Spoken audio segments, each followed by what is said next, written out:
அற்புதர் அற்புதர் அற்புதர்.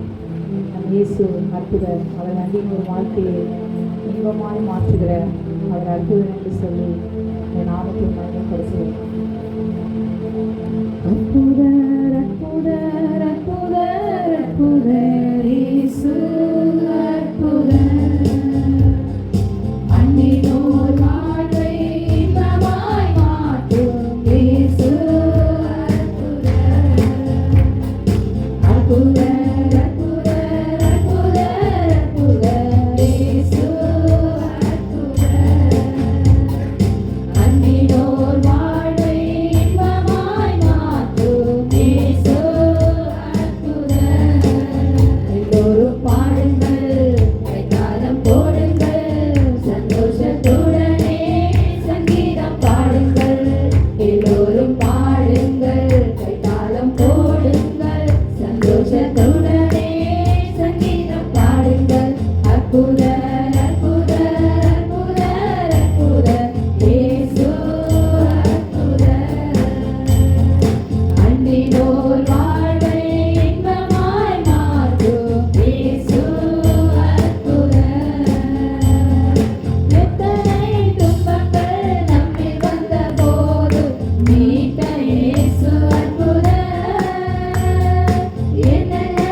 அவர் அன்பினோருடைய வாழ்க்கையை அவர் ஒரு நாள் இன்பமாக மாற்ற, யோபுவின் வாழ்க்கையை நாம் முந்தின நிலைமையை விட பிந்தின நிலைமை தேவன் அதிக ஆசீர்வாதமாய் மாற்றினது போல இந்த காலவெளியிலே அவரை அண்டி வந்திருக்கிறோம். அவரை நம்பி நாம் வந்திருக்கிறோம்.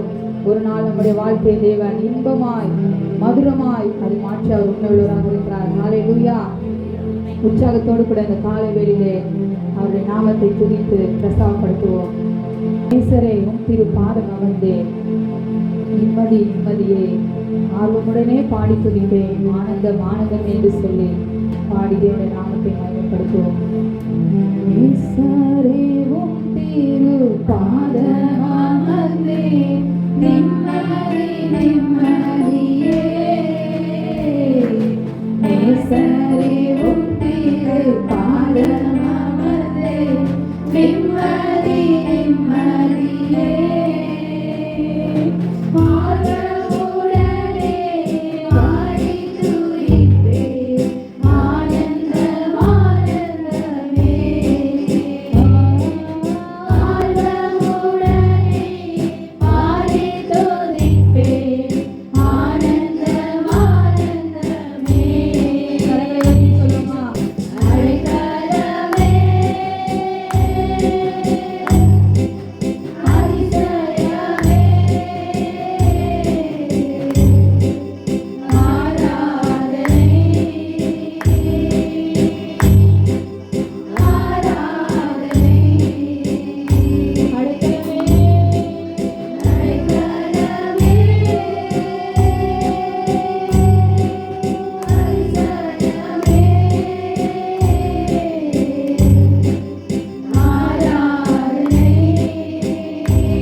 சம்பவத்தை நாங்கள் பார்க்க போகிறோம்.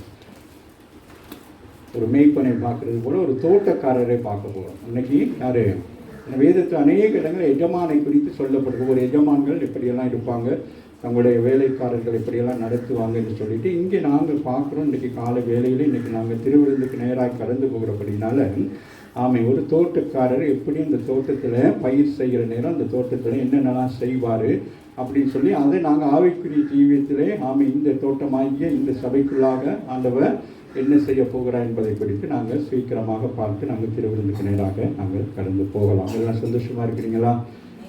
பக்கத்துல பார்த்து சொல்லுங்கள் சந்தோஷமாக இருக்கிறோம் அப்படின்னு சொல்லிட்டு இந்த இடம் தான் உங்களுக்கு சந்தோஷமாக இருக்கும். சில வீட்டுக்கு போனோன்னே வெறிச்சோன்னு இருக்கும். இல்லையா? சில பேருக்கு என் வீட்டுக்கு வரன்னு கூட நினைவு வரும். இல்லையா? ஆனாலும் கர்த்தர் நல்லவர். அவருடைய ஆலயத்துக்கு வர்றது நமக்கு ஒரு பெரிய ஒரு ஆசீர்வாதமாக இருக்கிறது. ஆகவே வாசிப்போம். நான் மெய்யான திராட்சை செடி. ஆண்டவராக இயேசு சொல்லுகிறார், நான் மெய்யான திராட்சை செடி. அப்போ பிதாவாகிய தேவனுக்கு நான் எப்படி இருக்கிறேன்? உண்மையாக இருக்கிறேன் என்று சொல்லுகிறார். மெய்யான திராட்சை செடி என்று சொல்லுகிற பொழுது நமக்கு ஏசாயா 5ஆம் அதிகாரம் நமக்கு மனசுக்குள்ள வரும். ஆனால் இப்பொழுது நம்ம இதை எப்படியே போகலாம். என் பிதா திராட்சை தோட்டக்காரராக இருக்கிறாராம். ஆகவே இவர்கள் யூதர்களானபடினாலே என்ன சொல்லப்படுகிறது? திராட்சை தோட்டத்தை பற்றி சொல்லுகிறார். இதே நம்முடைய ஆசியாவில் நம்முடைய பகுதிகளாக இருந்தால் என்னவா இருக்கும்? நெல் வயலை குறித்தோ இல்லை ஏதோ ஒரு காரியத்தை குறித்து சொல்லப்படலாம். சரியா? ஆகவே இந்த இடத்துல ஆண்டவராகிய இயேசு என்னவா இருக்கிறாராம்? அவர் என்னவா இருக்கார்? செடியாக இருக்கிறேன்னு சொல்கிறார். ஒரு உயிருள்ள ஒரு செடியாக இருக்கிறார். உயிருள்ள ஒரு செடி என்ன செய்ய வேண்டும்? அந்த செடிக்குரிய தன்மைகளை அது செய்ய வேண்டும். அம்மாவிட ஒரு செடியை வைக்கிறோம். அந்த செடி நமக்கு என்ன கொடுக்கணும்? பூ கொடுக்கணும், காய் கொடுக்கணும், கனி கொடுக்கணும். அப்படி எல்லாத்தையும் கொடுக்கறது தானே ஒரு செடியை வைக்கிறோம். அல்லது சில செடிகள் என்ன பூக்களை மட்டும் கொடுக்கும், அது நமக்கு அழகாக இருக்கும். சரியா? அப்போ நான் மேலெல்லாம் போனேன்னா எனக்கு ஆசையாக இருக்கும். அந்த பூக்களுக்குள்ளாகவே அப்படியே என்ன செய்வேன்? நேரத்தை நமக்கு ஒரு இன்பத்தை கொண்டு வரும். சரியா? அதுபோல் இங்கே ஆண்டவர் சொல்கிறார், நான் மெய்யான திராட்சை செடியாக இருக்கிறேன். அப்போ ஆண்டவர் எப்படிப்பட்டவராக இருக்கிறாராம்? மெய்யானவர், உண்மை உள்ளவராக இருக்கிறார். யாருக்கு? பிதாவாகிய தேவனுக்கு. சரி, அதுதான் மிக முக்கியம். யாருக்கு அவர் உண்மையாக இருக்கிறார்? பிதாவாகிய தேவனுக்கு. மோசை குறித்து சொல்லப்படுகிற பொழுது அங்கே சொல்லப்படுது, மோசை எப்படியா? ஆண்டவருடைய வீட்டிலே எங்கும் உண்மை உள்ளவன். அதுபோல நீங்களும் எப்படி இருக்கணும்? எல்லாவற்றிலும் உண்மையாக இருக்கணும். நேரத்திலே, காலத்திலே, காணிக்கைகளே, தசம பாகங்களிலே, ஒழுக்கத்திலே, கீழ்ப்படிதலிலே, இப்படி எல்லாவற்றிலும் என்ன செய்ய வேண்டும்?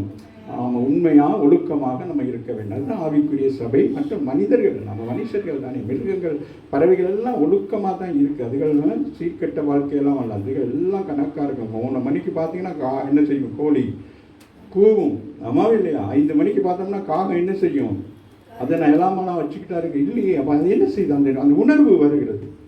இல்லையா? நம்ம உணர்வு உள்ளவர்கள். அந்த உணர்வு தான் நம்ம என்ன செய்ய வேண்டும்?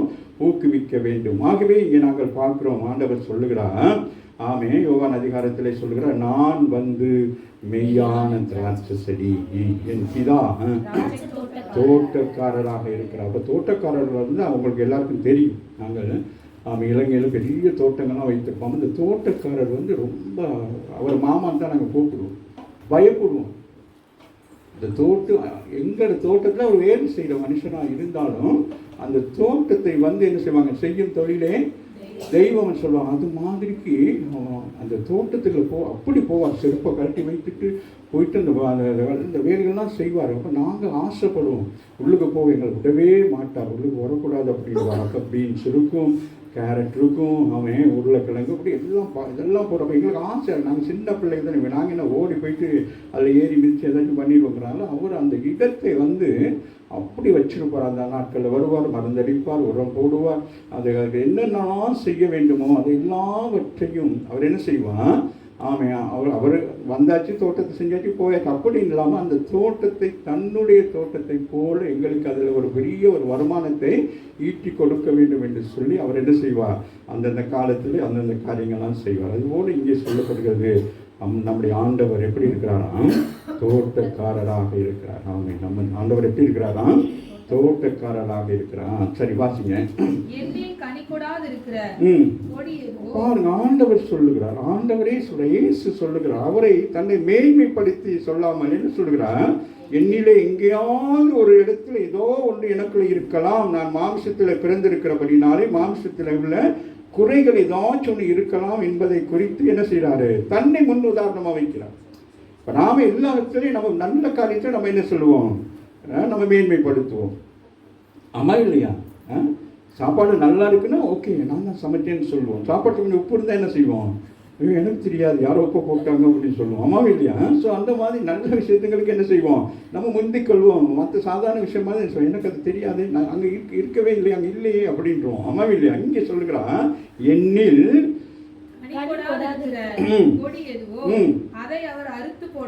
அவருக்கே சொல்றார். ஆண்டவரே இயேசு கிறிஸ்துவே சொல்லுகிறார், எனக்குள்ள ஏதாச்சும் ஒரு குறை இருந்தா என்ன செய்வாராம் பிதாவாகிய தேவன்? அது என்னுடைய நேசகுமாரன் சொல்லிட்டு என்ன செய்ய மாட்டாராம். அதுதான் சொல்லுகிறேன். அவர் பட்சபாதம் இல்லாதவனோட நம்ம நினைக்கிறோம். நாமே எல்லாவற்றையும் நன்மையாகவே நம்ம நினைக்கிறோம். அல்ல, நாம் தீமை செய்கிற பொழுதும் ஆண்டவர் என்ன செய்கிறார்? அதுலேயும் அவர் பட்சபாதமாக தான் இருக்கிறார், நீதி செய்கிறவராக இருக்கிறார், உண்மை உள்ளவருக்கு உண்மை உள்ளவராக இருக்கிறார். ஆமா இல்லையா? ஸோ அதனால நம்ம ரொம்ப கவனமாக வசனங்களை கேட்கிற நேரம் ரொம்ப நிதானமாக கேட்க வேண்டும். சரியா? கனி கொடுக்கிற கொடி எதுவோ அது அதிக கனிகளை கொடுக்கும்படி அதை சுத்தம் பண்ணுகிறார். இதுதான் யாருடைய வேலை? தோட்டக்காரருடைய வேலை. ஆமாவா இல்லையா? மரங்களை வைத்தால் போதாது, செடிகளை வைத்தால் போதாது, அது என்ன செய்ய வேண்டும்?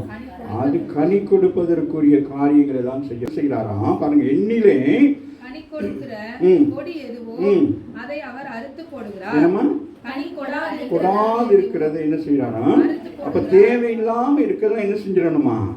எடுத்து போடுவாராம். அவர் சொல்றார். ஆமாவே இல்லையா? அவர் அதை எடுத்து போடுவார். அதுதான் அவருடைய சத்தத்தை நாம கேட்க வேண்டும். அவருடைய சத்தத்தை கேட்கிற பொழுதுதான் அவர் நமக்கு காட்டுவார், இந்த காரியம் உனக்கு தவறாக இருக்கிறது, இதில் நீ தவறு செய்து கொண்டிருக்கிறாய்ங்கிற நேரம் அது என்ன செய்வார்? அப்படிதான் ஆண்டவர் செய்வார். சரியா? அதுதான் புடமிடுகிறதுன்னு சொல்லப்படுது. யோசேப்பை ஆண்டவர் சொல்றார், சங்கீதத்தை பார்க்கணும், அவர் என்ன செய்யறாரு? புடமிடுகிறார்கள். ஆமாவே இல்லையா? அப்ப வார்த்தை நம்மளை புடமிட்டு பிறகு நம்ம என்ன செய்யப்படுகிறோம்? யோபு சொல்லுகிறார், நான் பொன்னாக விளங்குவேன் என்று சொல்லி. அப்படின்னா பொண்ணுன்னா என்னது? விலை மதிப்பானதாக இருக்குது. ஒரு மரம், ஒரு எஜமான் சொல்லுகிறார், லூக்கா 13ஆம் அதிகாரத்தில் பார்த்தீங்கன்னா, அந்த எஜமான் சொல்லுற வந்து பார்க்குறாரு, பார்த்தா மரம் காய்க்காமல் அப்படியே இருக்கு. வேலைக்காரத்தை என்ன சொல்கிறாரு? இது இப்படியே விட்டா என்னது என்ன செய்யும்? இது காய்க்க மரம் என்ன செய்யணும்? வெட்டி போடு அப்படின்னு சொல்கிறாரு. அப்போ அந்த வேலைக்காரன் இல்லை, எஜமானரை என்ன செய்வோம்? கொஞ்சம் நாளைக்கு என்ன செய்வோம்? உரமெல்லாம் போட்டு பார்ப்போம், ஆமாம் பராமரித்து பார்ப்போம், சரி வரட்டு என்ன செய்வோம்? ஆமாம், உடனே வெட்ட முடியாது. அம்மாவில்லை, உடனே ஒரு காரியத்தை, ஒரு சந்தர்ப்பம், நம்ம எல்லாருக்கும் என்னது? ஒரு சந்தர்ப்பத்தை ஆண்டவர் கொடுக்கிறார். வேலைக்காரன் என்ன செய்கிறான்? இல்லை, ஒரு சந்தர்ப்பம் ஆண்டவரே. அதுதான் மோசே செய்தது. மோசே இடத்துல ஆண்டவர் சொல்லுகிட்ட மோசை, என் பேரை கிறுக்கி போடுங்கள், இவர்களை எப்படியாட்டும் கொண்டு போய் என்ன செஞ்சிருங்க, அதை சேர்த்துருங்க அப்படின்னு சொல்லிட்டு. இப்போ கடந்த நாட்கள் நம்ம மாலை ஆராதனை பேசி கொண்டு வந்த பொழுது, மோசை பேசுகிற பொழுது அதே போல கடந்த நாட்கள் பாசப்பட அந்த பாசல் அதான் சொல்கிறார். மோசே மாத்திரம் அந்த 40 வருஷம் மீதியான் தேசத்தில் ஆடுகள் மேய்க்காமல் இருந்திருந்தால் என்ன செய்திருப்பானா? இஸ்ரவேல் ஜனங்களை எகிப்துக்கு புறப்பட்டு போகிற நேரம் அவரே கொண்டு இருப்பாராச்சு.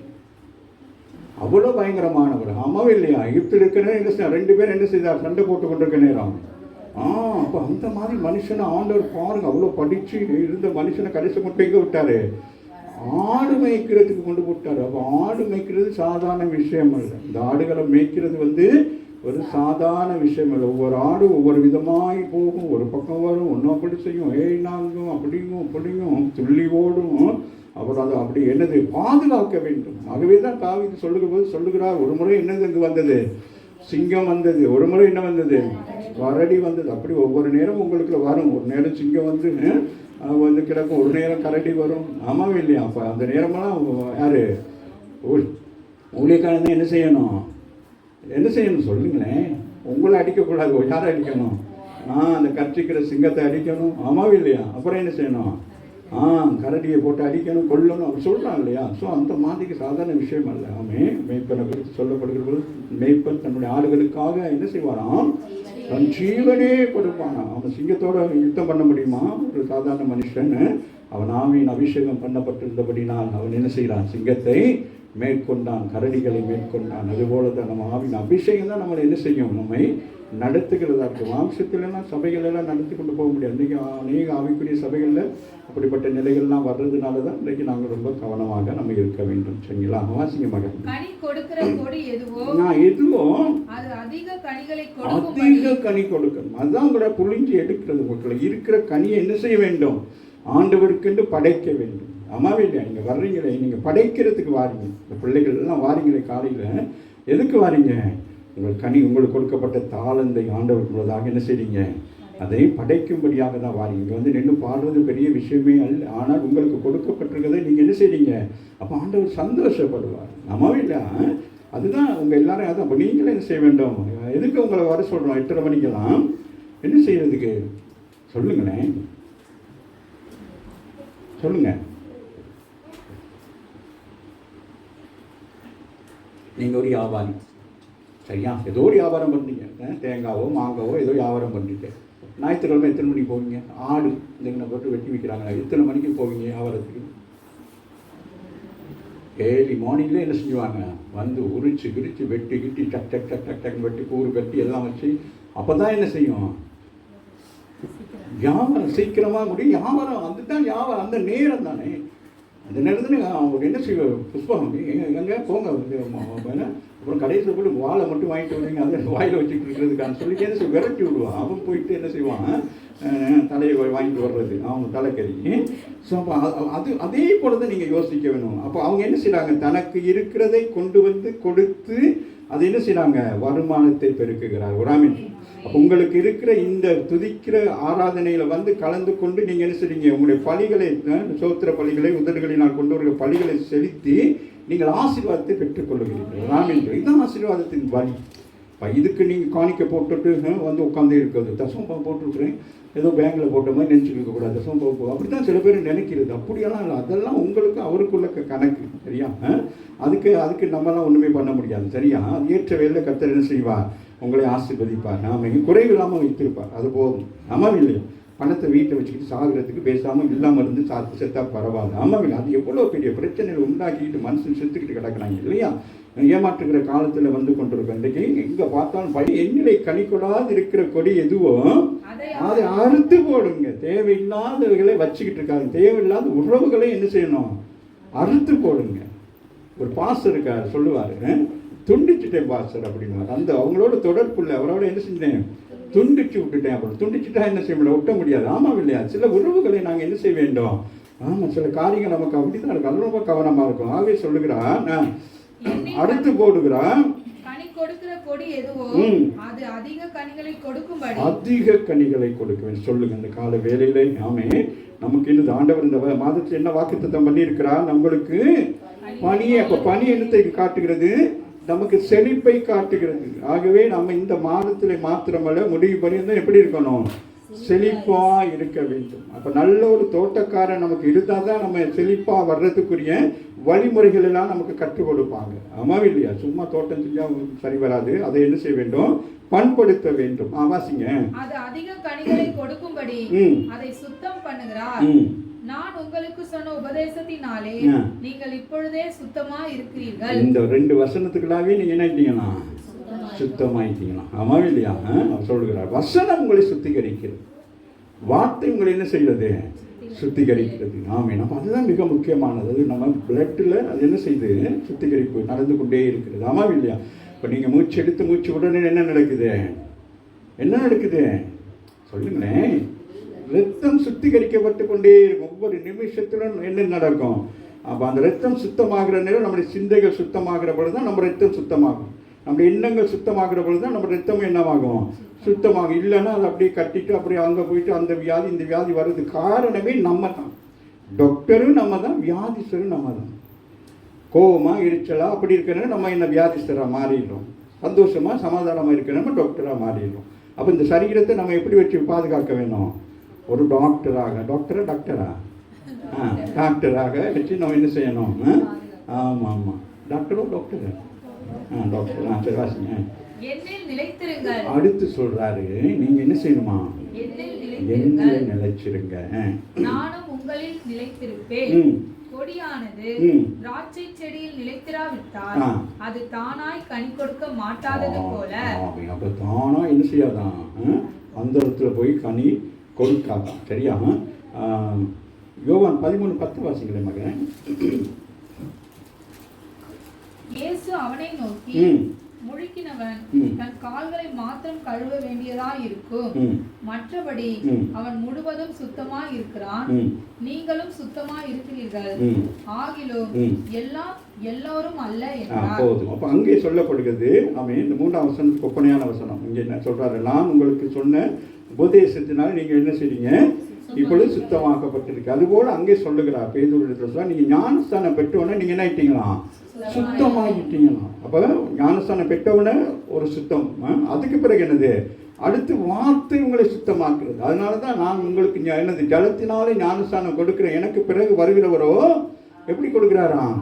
ஆவியினால். அப்ப இந்த வசனம் தான் ஆவியினாலே உங்களுக்கு என்ன செய்து உங்களை பலப்படுத்துகிறவதாக இருக்கு. ஆகவே தான் 4வது வசனம் சொல்லுது, என்னில் நிலைத்திருங்கள், நானும் உங்களில் நிலைத்திருப்பேன். கொடியானது திராட்சை செடியில் நிலைத்திராவிட்டால் அது தானாய் கனி கொடுக்க மாட்டாதது போல, நீங்களும் என்னில் நிலைத்திராவிட்டால் கனி கொடுக்க மாட்டீர்கள். ஆமென். அதுதான் மிக முக்கியம். அப்ப நீங்க எப்படி நிலைச்சிருப்பீங்க? அவர்களை எப்படி இருக்கணும்? வார்த்தை ஜெபம். நம்முடைய ஜெபம் எப்படியே இருக்க வேண்டும். என்ன செய்யணும்? இந்த நாட்களில் அவர் பேசினார், ஜெபிக்கலாம், பிரசங்கம் பண்ணலாம், எல்லாம் ஊழியம் செய்யலாம். ஆனால் நம்ம என்ன செய்யணும்?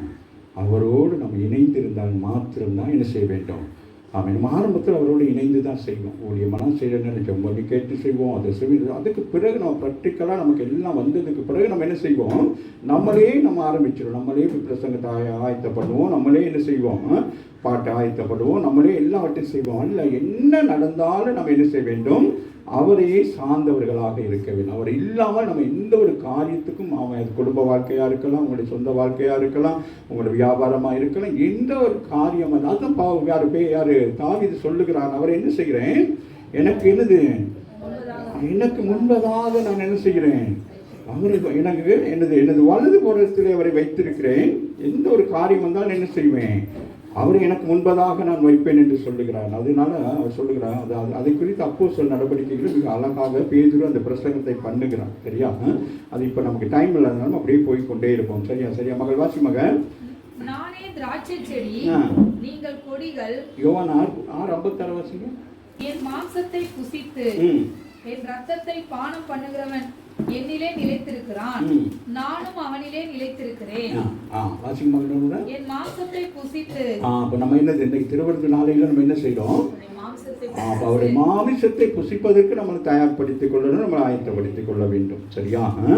அதுதான் அவரோடு இணைந்து இருக்கிறது. சரி? அப்ப இந்த நாளிலே நம்ம என்ன செய்யறோம்? அவரோடு இணைகிறதுக்கு ஒரு அனுபவம் தான் என்னது? இந்த கர்வாசிங்க.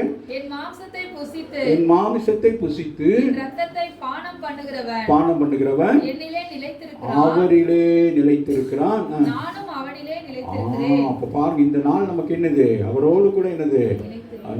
நம்ம நிலைத்திருக்கும்படியான ஒரு காலத்தை ஆண்டவர் ஏற்படுத்தி. அதான் நான் சொல்றேன், நான் வரும் வரைக்கும் நீங்க என்ன செய்ய வேண்டும்? இதை நினைவு கூறுங்கள். அப்படின்னா இது அது நாங்கள் என்ன செய்ய வேண்டும்? ஒவ்வொரு நாளும் பெரிய பெரிய சபைகளிலே, அநேக இடங்களிலே ஒவ்வொரு நாளும் என்ன செய்யப்படும்? இந்த திருவிருந்து கொடுக்கப்படும். சில சபைகளில் தான் நம்ம என்ன செய்கிறோம்? ஞாயிற்றுக்கிழமை மாத்திரம். மற்றபடி சில இடங்களெல்லாம் ஒவ்வொரு நாளும் சபைக்கு ஆலயத்துக்கு போய் அங்கே என்ன செய்வாங்க? ஆராதனை கலந்து கொண்டு திரும்பி வர நேரம் அவங்க என்ன செய்வாங்க? ஏன்னா ஆயத்தம், எப்போ இயேசு வருவார் என்று தெரியாததுனால அவங்க ஆயத்தப்படும். அங்கே வந்துடும் மகள். அப்ப சொல்ற, நான் என்னது? எப்படிப்பட்ட திராட்சை செடி?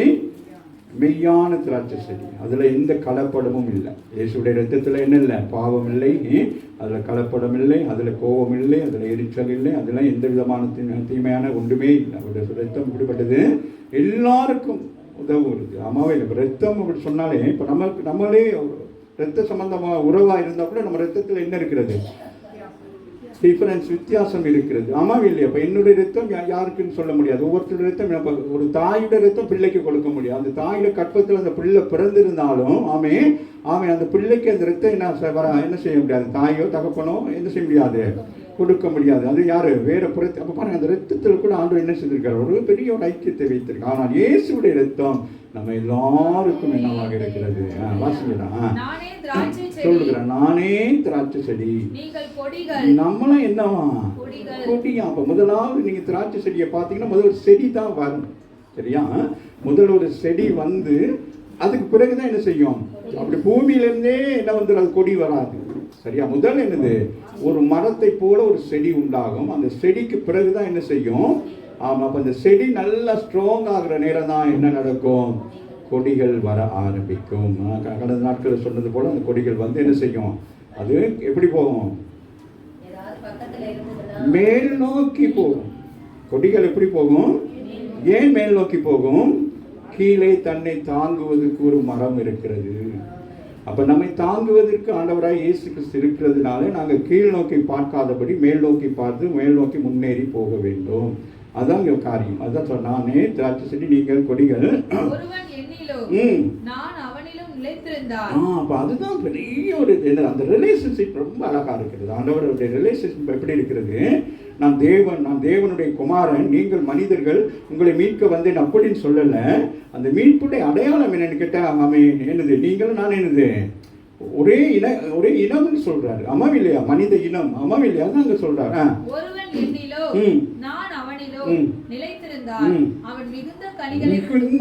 கனி கொடுப்பாங்க.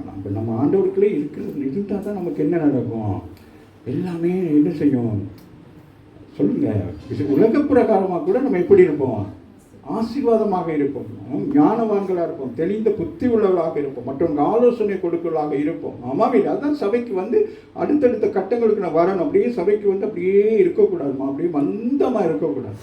மந்தமாக இருக்கிறது அவனுக்கு பிரியம். ஆனால் ஆண்டவர் எப்படி இருக்கிறாரு, அவன் உங்களை மிகுந்த கனி கொடுக்கலாக இருக்கணும். அவருக்கு தேவை என்னது, அந்த மிகுந்தது. அதுதான் மிக முக்கியமானது. நம்முடைய வாழ்க்கையில் ஆண்டவருக்கு எதிர்பார்க்கிறது என்னது, கொஞ்சம் குறைவாக அல்ல, மிகுந்த அப்படின்னது. ஆமாம். அப்போ அவருடைய அன்பில் நீங்கள் எப்படி இருக்கணும், முழு இருதயத்தோடு. ஆமாம் இல்லையா, பாதி இருதயம் கொஞ்சம் இருதயம் அப்படிலாம் இருக்கக்கூடாது. முழு இருதயத்தில் என்ன செய்ய வேண்டும். ஆமாம். அப்போ இந்த பிள்ளைகள்லாம் பாருங்கள், இந்த மெசேஜ் எல்லாம் போட்டோன்னே டக்குன்னு ஒரு இருதயத்தை அனுப்புங்க. நான் யோசிப்பேன், முன்னா இருதயம்னா என்னது, ஒரு இருதயத்தை போட்டால் என்ன சொல்லுங்களேன், இல்லைம்மா, ஐ லவ் யூ. ஆமா இல்லையா? அப்போ அது நமக்கு முன்னே எப்படி இருந்துச்சு, ஐ லவ் யூ அப்படின்னா நமக்கு அப்படியே பயந்துடும், வேர்த்து விருத்து வந்துடும் அப்படியெல்லாம். இப்போ ஐ லவ் யூனா அம்மாவுக்கு மகள் சொல்லலாம், மகளுக்கு அம்மா சொல்லலாம், அப்பாவுக்கு மகன் சொல்லலாம், மகனுக்கு அப்பா சொல்லலாம். இப்போ லவ்ங்கிறது அன்பு தான். ஆமாம் இல்லையா? அது என்னை அல்லாமல் எந்த வசனமா, அஞ்சலி தான். என்னை அல்லாமல் உங்களால் ஒன்றும் செய்யக்கூடாது சொல்றாரு. என்னுடைய பர்மிஷன் இல்லாம நீங்க என்ன செய்யக்கூடாது, ஒன்றும் செய்யக்கூடாது. இன்னொருத்தர் இருக்காரு பர்மிஷன் கொடுக்கறது. உங்களை வீணான வழியில கொண்டு போறவரும் என்ன சொல்வாரு, செய்ய புஷ் பண்ணுவார், ஓடுனுவார். அதுக்கு ஓட முடியாம இருக்கும், அவன் என்ன செய்வாரு, ஓடு அந்த மாதிரி. என்ன சொல்றாரு, நீங்க என்னுடைய பிள்ளைகள், ஆமே, என்னது, என்னுடைய செடியில வளர்கிற கொடியா இருக்கிறீங்க. உங்களுக்குள்ள என்ன இருக்கக்கூடாது, அவன் வேறு யாருடைய ஊந்துதல் இருக்கக்கூடாது. ஆமாம் இல்லை, அவர் சொன்னார், இவர் சொன்னார் அப்படி சொல்லக்கூடாது, செவர் சொன்னிச்சுன்னு சொல்லி இருக்கக்கூடாது. நான் உங்களுக்கு என்ன சொல்லுகிறேனோ, அதனால தான் மரியாதை சொல்லுகிறார். அவர் உங்களுக்கு என்ன சொல்லுகிறாரோ அதை மாத்திரம் செய்யுங்கள். அப்போ அற்புதம் நடக்கும், அதிசயங்கள் நடக்கும். அவனுக்கு அது தெரியாது, மரியாதைக்கு அது தெரியாது என்ன நடக்க போகுது. ஆனால் அந்த இடத்துல இயேசுடைய முகம் எப்படி மாறி இருந்தது, மனுஷகுமாரனுடைய முகம் தேவகுமாரனுடைய முகத்தை போல மாறி இருந்தபடினால் மரியாள் கண்டால் இவர் தேவனுடைய குமாரன். அன்றைக்கு யார் சொன்னது, அந்த காவிரியில் வந்து சொன்னது அவங்களுக்கு மனதில் பட்டுருச்சு. அதனால தான் அவங்க சரி, அல்லாட்டி என்ன சொல்லிப்பாங்க, என்ன தன்னுடைய மகன் தானே, தன்னுடைய வயிற்றில் பிறந்த பிள்ளை தானே. ஆனால் அந்த நேரத்தில் என்ன ஆயிட்டு, ஆமை. அப்போ மரியாதை நான் சொல்றது போல மரியாதை முகத்தில் என்னத்தை இயேசு கண்டார் சொல்லுங்க. பேதுரு, நான் சொல்லியிருக்கேன் உங்க எல்லாருக்கும், சரியா? இவைகள் சில காரியங்கள், ரகசியமான காரியங்கள். பேதுரு, நீ தேவனுடைய குமாரன் என்று சொல்லுகிற பொழுது அவன் முகம் பிரகாசமாக இருந்தது. அதே பேதுரு ஆண்டவருடைய பாடுகளை பற்றி சொல்லுகிற போது, அதை நீ செய்ய வேண்டாம் என்று சொல்லுகிற பொழுது அவன் முகம் எப்படி இருந்தது, கருப்பாக இருந்தது. ஆகவே தான் ஆண்டவர் சொன்னார், அப்பாலே போ சாத்தானே என்று சொல்லி. ஆனால் இங்கே என்ன சொல்லுகிறான், ஸ்திரியே அப்படின்னு சொல்லுகிறான். அப்படின்னா என்னது? ஆதியாகமம் 3ஆம் அதிகாரத்திலே சொல்லப்பட்ட ஸ்திரீ நீ, உன் வீட்டிலே பிறந்த குமாரன் நான் தேவனுடைய குமாரன். அதுதான் அவர்களே நம்ம நிலைத்திருக்கணும். சரியா? வாசிங்க. ஒருவன் என்னில் நிலைத்திராவிட்டால் வெளியே எரியுண்ட. என்னம்மா? வெளியே எரியுண்ட. என்ன? வெளியே எரிய. இப்ப பாருங்க, இப்ப என்னதான் வெளியே எரியுண்ட என்னது? பிள்ளைங்க கொலைப்படி பண்ண என்ன செய்வாங்க? சின்ன பிள்ளைகள் என்ன செய்வாங்க? கொலைப்படி பண்ண என்ன செய்வாங்க? அம்மாமார் அப்பமாரு சொல்லுங்களேன். என்னம்மா? எப்ப இப்படி கையை பற்றி தூக்கி வீசுவாங்க. எங்கள் அம்மாவெல்லாம் அதுலலாம் எக்ஸ்பர்ட். அப்படி எங்களை வளர்த்தாங்க. ஆமாம். என்ன செய்வாங்க? கையை அந்த கையை ஒடிஞ்சாலும் ஒடிஞ்சு போட்டு ஒடிஞ்சு தூக்கி அப்படி போடுவாங்க. ஆமாம் சொல்லுகிறார். எரியுண்டு வெளியே எரியுண்ட கொடியை போல அவன் எரியுண்டு உலர்ந்து போவான். என்னதான் உலர்ந்து போவான்? என்னது? அந்த செடி பிக்கப்பட்ட பிறகு என்னது? அழகா இருக்கு, ரோஸ் அழகா இருக்கு, கையில வச்சிருக்கணும், அழகா இருக்கு. ஆனால் அது கொஞ்ச நேரம் ஆனது என்ன ஆகுது? அப்படியே வாடி போகுது. அதே போல ஆந்தரை விட்டு வெளியில வந்தோன்னு என்ன ஆயிரும்? அப்படியே வாடி போயிடும். அம்மா அதான் சொல்றான். வாசிங்களா? ஒருவன் என்னில் நிலைத்திராவிட்டால் வெளியே எரியுண்ட கொடியை போல அவன் எரியுண்டு உலர்ந்து போவான். உலர்ந்து போவான். எரியுண்டு போனது மட்டும், அதுக்கு பிறகு அவனால என்ன செய்ய முடியாது? அந்த செடிக்கு என்ன செய்ய முடியாது? துளுக்க முடியாது, வேறு விட முடியாது, கனி கொடுக்க முடியாது. அது செத்தது. அப்படிப்பட்டவைகளை சேர்த்து அக்னியிலே போடுகிறார்கள், அவைகள் எரிந்து போகும். அதுதான் கடைசி நியாய தீர்ப்பு கொண்டு வந்து ஆண்டவர் அழகா வைக்கிறார். கடைசியில என்ன நடக்கும்? சபை எடுத்துக்கொள்ளப்படுகிற காலத்துல என்ன நடக்குமா? அங்கே ஒரு உதாரணம் சொல்லுகிறாரு. என்னது? இதை குறித்து, கோதுமையை குறித்து சொல்லுகிறாரு. பதரெல்லாம் என்ன செய்வாங்கன்னா கேட்குறவங்க, அந்த யார் வேலைக்காரன் போய் கேட்குறான், பதரெல்லாம் என்ன செய்வோம்? பொடிங்க எடுத்துருவோமா அப்படின்னு கேட்குறாங்க. அப்போ அந்த எஜமான் சொன்னீங்க, இல்லை இப்போ எடுக்காத, எடுத்தா என்ன ஆகும்? சபைக்குள்ள பிரச்சனை உண்டாகும், அப்படியே விட்டு அது கிடக்கட்டும். கடைசி நியாயத்திற்கு ஒன்று வரும் பார்த்தீங்களா? அந்த நேரம் என்ன நடக்கும்? பதறு. மற்றது என்னது? என்னது? கலைகளும். மற்றது என்னது? நெல் மணிகள். ஆமாம் இல்லையா? ஆமா. அப்ப அதுகளும் என்ன செய்யப்படும்? களஞ்சியத்துல சேர்க்கப்படுமா? சபைக்குள்ள சேர்க்கப்படுமா? எங்க? பரலோக ராஜ்யத்துக்குள்ள சேர்க்கப்படும். இது பதம் என்ன செய்யப்படுமா? அதுவும் எப்படி? சும்மா விட்டா என்ன செய்யும்? இந்த பதை திருப்பி முளைக்கும். அதனால என்ன செய்யணும்? இங்க இருக்கிற பதரை விட்டு இன்னொரு சபையில போய் அது முளைக்கும். அங்க இருக்கிற என்ன கனி கொடுக்கறத என்ன செய்யும்?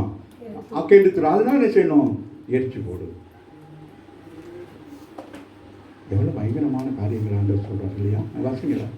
நீங்கள் என்னிலோ என் வார்த்தைகள் உங்களிலோ நிலைத்திருந்தால் நீங்கள் கேட்டுக்கொள்வது எதுவோ சொல்றாரு. எவ்வளவு அழகா சொல்றாருமா. வாசிங்களா? நீங்கள் என்னிலும் என் வார்த்தை உங்களிலோ. அவர் எதுல இருக்காராம்? இயேசு எப்படி இருக்காராம்? இயேசு எப்படி இருக்காராம்? தோட்டக்காரர். அவர் எப்படி இருக்கிறாரா? சொல்லுங்க. இயேசு சொல்லுங்க. இயேசு பிதாவிலும். அப்ப நம்ம யாரோட இருக்கிறோம்? நம்ம இயேசு. பாருங்க, அவர் பிதாவோட இருக்கிறதுனால அவர் எப்படி இருக்கிறாரு? அவர் பாதுகாப்பா இருக்காரு. ஆமா இல்லையா? ஏன்னா அந்த தோட்டக்காரன் எப்படிப்பட்டவரா இருக்கிறாரு? மெய்யான தோட்டக்காரர். ஆகவே அவர் என்ன செய்வார்? கிளைகள் தேவையில்லாத வந்து என்ன செஞ்சுவாரு? நறுக்கி போட்டுவார். ஆவாசிங்க. நீங்க என்னிலும் நீங்க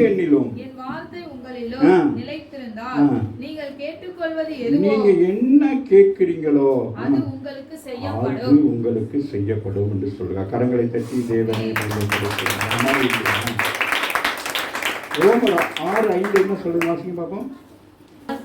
அவருடைய மரணத்தின் சாயலில் நாம் இணைக்கப்பட்டவர்களாய் ஆனால் அவர் உயிர்த்தெழுதலின் சாயலிலும் இணைக்கப்பட்டு இருப்போம். ஆமென். அப்ப பாருங்க, வாசிங்கடா. ஆதலால் அவருடைய மரணத்தின் சாயலிலே நாம் இணைக்கப்பட்டவர்கள் ஆனால் அவர் உயிர்த்தெழுதலின் சாயலிலும் இணைக்கப்பட்டு இருப்போம். நம்ம இணைக்கப்பட்டோம். ரெண்டுலயும் நம்ம எப்படி இருக்கிறோமா? மரணம். அப்ப இயேசு இந்த பூமியில அப்ப எப்படி மரித்தான்? பூமியில என்னது? மாமிசமாக மரித்து அப்புறம் என்ன செய்தாரு? ஆவியில உயிர்ப்பித்தது போல நாம கிறிஸ்துவுக்குள் மரித்தால் நம்ம என்ன செய்வோம்? அவருக்குள்ளாக நம்ம என்ன செய்வோம்? உயிர் தெழுவோம் சொல்லுகிறார். வாசிங்க, இங்க வந்துருங்க. அப்படிங்க நீங்கள் மிகுந்த கனிகளை கொடுப்பதனால் என் பிதா மகிமைப்படுவார். எத்தனை வசனம்? 8. 7 வசங்க. நீங்கள் என்னிலும் என் வார்த்தை உங்களிலும் நிலைத்திருந்தால் நீங்கள் கேட்டுக்கொள்வது எதுவோ நீங்க என்ன கேட்டாலும் அது உங்களுக்கு செய்யப்படும். ஆமென். நாமத்தினால் நீங்க எதை கேட்டு கொடுப்பேன்னு சொல்லியிருக்கிறது. ஆமாம். இல்லை எப்படி மனைவிக்கு வாசித்தேன். யோவான் 14-13 வாசிங்கன்னா இருக்கும் 14 வசனங்களை. இப்போ வேணாம், நம்ம அப்படியே நேரடியாக போயிடும். அப்படியே வாசிட்டு வாங்க. நீங்கள் மிகுந்த கனிகளை கொடுப்பதனால் என் பிதா மகிமைப்படுவார். என்னவா? நீங்கள் கனி கொடுக்கறதுனால என்னவா? அவருக்கு மகிமை. உங்களை உண்டாக்குனவருக்கு என்ன உண்டாகிறது? மகிமை உண்டாகிறது. ஒரு மனுஷனை உண்டாக்குற ஒரு பிள்ளையை பெற்றோர்கள் பெற்று அந்த பிள்ளைகள் படித்து காலேஜுக்கு போய் பெரிய இதெல்லாம் வந்து பெற்றோர்களுக்கு எப்படி இருக்கும்? சந்தோஷமாக இருக்கும். ஆமாவில் அதே போல தானே நம்ம மாம்சத்துக்குரிய தாய் தகப்பனுக்கு அவ்வளோ மகிமையும் மகிழ்ச்சியுமா இருந்தா நம்மளை தாய் கருவில் யார் உண்டாக்குனது? அவர் தானே உண்டாக்குறார். பிதாவாகி தேவன் தானே உண்டாக்குறார். ஆகவே தான் அவர் சொல்றாரு, நீங்கள் மிகுந்த கனிகளை கொடுப்பதினால என் பிதா என்ன செய்யறாரா? மகிமைப்படுகிறார். அப்ப நம்ம எல்லாரும் என்ன செய்ய முடியாது? கனி கொடாத ஒருவரும் என்ன செய்ய முடியாது? அவருடைய சீசராகும். எல்லாரும் நம்ம சொல்லலாம் சீசர். ஆனால் கனி கொடாதவர்கள் தங்களுடைய கனிகளை அப்படியே வச்சுக்கிட்டு பாருங்க. அவன் என்ன செய்கிறான்? 5 தாளந்து உள்ளவன், 2 தாளந்து உள்ளவன், அதை பெருக செய்கிறான். 1 தாளந்து உள்ளவனோ என்ன செய்கிறான்? அதை மூடி வைத்திருக்கான். காண்டா கொடுத்தார் ஆண்டவர். அதுதான் சொல்றாரு, நீ அதை கொண்டு போய் என்ன செஞ்சிருக்கலாம்? பேங்க்ல போட்டுதான் வட்டி சரி வந்திருக்கும் அப்படின்னு சொல்றாரு. ஆமாவே இல்லையா? தெரியுதா? அப்போ நமக்கு ஏதோ ஒன்று உங்கள்கிட்ட ஒன்று தான் இருக்குன்னு வச்சுக்கிறீங்க. ஜெபிக்கிற மட்டும்தான் போதும். செய்கிற ஊழியங்களே பெரிய ஊழியம் ஜெபிக்கிற ஊழியம் தான். நான் வந்த நாட்கள் ஒரு ஊழியத்தில் அப்படி இருக்குன்னு ஒரு பாஸ்டர் என்கிட்ட கேட்டார். நான் சொன்னேன், என்ன பாஸ்டர் ஊழியங்கள் உண்மையில் எங்கேயும் கூப்பிடுறாங்களே அப்படின்ட்டு. ஜெபிப்பீங்களா? ஆமாம், அதுதான் ஊழியம். எவன் தான் என்னது? பெரிய ஊழியம். அவரோட பேசிக்கிறது தான் பெரிய ஊழியம். மனுஷரோட பேசிக்கிறது சின்ன ஊழியம். ஆமாம் இல்லையா? நேரத்தை காலத்தை செலவழிச்சுக்கிட்டு கிடக்கிறத விட அவரோடு பேசிக்கிட்டோம்னா அவர் நமக்கு என்ன செய்வார்? எல்லா காரியங்களும் நமக்கு வெளிப்படுத்துவார். ஆகவே தான் சொல்லுகிறார், வாசிங்க மகள், நீ எப்படி சொல்றாருங்க, கொஞ்சம் கனி கொடுத்தா போதும் அப்படின்னு இல்லை. என்ன சொல்றாரு? இது போதாது. நீங்க செய்த இந்த ஊழியம் இது போதாது. நீங்க என்ன செய்யணும்? இன்னும் என்னென்னலாம் செய்யலாம். கீபோர்டு வாசிச்சா போதாது, கிட்டார் பண்ணி வாசிக்கணும். அப்புறம் என்னது? வேற இன்ஸ்ட்ருமெண்ட்ஸ் வீணை எடுத்து அப்படி என்ன உங்களுக்கு அது மட்டும் இல்லை, பாடணும், துதிக்கணும், அப்படி என்ன செய்யணும்? என்னென்னலாம் செய்யணும். அம்மாவே இல்லையா? மனவாளன் புரியுதா? வாரேன்ட்டார் வீட்டுக்கு. என்ன செய்வீங்க? உங்களுக்கு விருப்பமான ஒருத்தர் வீட்டுக்கு வாரேன்னா என்ன செய்வீங்க? சொல்லுங்க. அவருக்கு உங்களுக்கு என்ன பிடிக்கும்? என்னை பிடிக்குமா? என்ன பிடிக்கும்? ஆமா இல்லையா? சொல்லுங்க. மம்மி அவருக்கு அது பிடிக்குமா? நீங்கள் சொன்னீங்க மம்மி. புரியுதா? டேபிள் எல்லாம் வச்சுட்டு அப்படி இருக்கும். அம்மா இல்லையா? அது தலையில் கலர் அடிச்சுட்டு வந்து குடும்பத்தையே கலைச்சிட்டு போகிறதுக்கு அது வந்து சாப்பிட்டு. ஆமாம், ஆமாம் இல்லையா? அப்படி என்ன பொண்ணை வாங்க, பொண்ணை பார்ப்போமா அப்படின்வாங்க. இல்லை, நம்ம சாப்பிட்டு பொண்ணை பார்ப்போம் அப்படின்வாங்க. அப்படி சாப்பிட்டு என்ன செய்வாங்க? பொண்ணை பார்த்துட்டு என்ன சொல்லுவாங்க? பெண்ணை பார்த்துட்டு ஏன் சாப்பிட்டது விற்குதா? அங்கேயே சொல்லிட்டு போங்களேலாம். தெரியாது. இப்படி ஒரு படம் இருக்கிறது. ஆமாம் இல்லையா? ஆகவே நீங்கள் மிகுந்த கனி கொடுப்பதுனால சொல்றாரு, உங்களை பார்த்து சொல்றாரு, நீங்க மிகுந்த கனி கொடுக்கிறவர்கள். ஆமேன்னு சொல்லுங்க. உங்களுக்கு என்ன இருக்கிறது? மிகுந்த கனிகள் இருக்கு. நீங்க மறைச்சு வச்சுக்கிட்டு இருக்கீங்க. ஆமா இல்லையா? ஆமா. நீங்கள் மிகுந்த கனிகளை கொடுப்பதனால் என் பிதா மகிமைப்படுவார், எனக்கும் சீஷரா இருப்பீர்கள் சொல்றாரு. எங்க பிதா பட்டாதான் நீங்க என்ன செய்வீங்களா? எனக்கு சீஷரா இருக்க முடியும். அவர் மகிமைப்படாதவங்களெல்லாம் கொண்டு வந்து வச்சுக்கிட்டு நான் மகிமைப்படுத்திக்கிறோம்னா எனக்கு ஊழியம் செய்யறவங்க யாருமே வேணாம். அவர் மகிமைப்படுற ஊழியத்தை செஞ்சீங்கன்னா தான் என்னது எனக்கு நீங்கள் சீசராக இருக்க முடியும்னு ஆண்டவராக இயேசு சொல்லுகிறார். சரியா? அப்போ மனுஷனுக்கு நம்ம என்ன செய்யக்கூடாது? ஊழியம் செய்யக்கூடாது. நம்ம யாருக்கு செய்ய வேண்டும்? கர்த்தருக்கு. வாசிங்க, அடுத்து வாசிங்க. பிதா என்னில் அன்பாய் இருக்கிறது போல நானும் உங்களில் ஆன்பாய் இருக்கிறேன். என்னுடைய அன்பிலே நிலைத்திருங்கள். நான் என் பிதாவின் கற்பனைகளை கைக்கொண்டு அவருடைய அன்பிலே நிலைத்திருக்கிறேன். பிதா என்னில் அன்பாய் இருக்கிறது போல நானும் உங்களில் அன்பாய் இருக்கிறேன். என்னுடைய அன்பிலே நிலைத்திருங்கள். சொல்லுகிறார். பிதா எப்படி இருக்காரா? அன்பாய் இருக்கிறார். நானும் எப்படி இருக்கிறேன்? அன்பா இருக்கிறேன். ஆண்டவர் எப்படி இருக்காரா? அன்பா இருக்கிறார்.